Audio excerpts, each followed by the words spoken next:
I'll put it back as issue 2 passed it. I do think at some point in the budget or in this bill, we need to address that. And I know that there's other, 5 years at 20%. Should it be 36? One thing after I introduced it, and it was going to the General Revenue Fund, myself and many people in General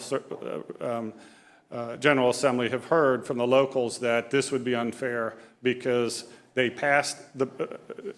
agreed to have the dispensary because they agreed, they feel there was going to be some negative, but the money was going to help them to build a park or do other things. So it is further discussion. I don't really have a decision, but we need to honor that, and for how much and how long is to be determined, in this bill by this committee and the Senate here or in the budget.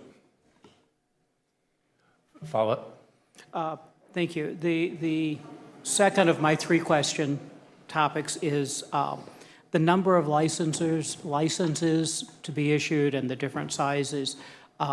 It looked to me in reading the way it came out of the Senate that this eliminates the voter-approved level 3s and some of the new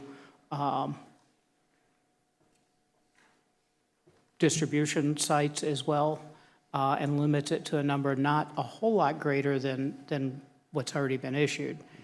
And I think I have a couple of concerns there I'd like you to address, and one of the big ones is for the consumer, the pricing. Obviously, supply and demand works in this as in any industry.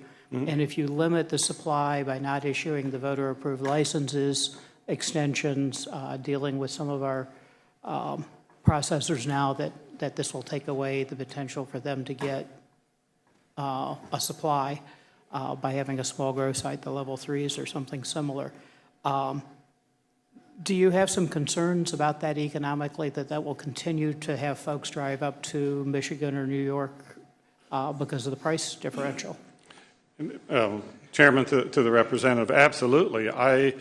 Not in this bill, but I believe in several years, next General Assembly, the one after that, I think we should totally deregulate marijuana in the state of Ohio, in the sense that we should not if we're capitalist, we should let other people have more grow space if they can do it under the current regulations with the number of cameras, the number of security and all that stuff, which would drive down the price.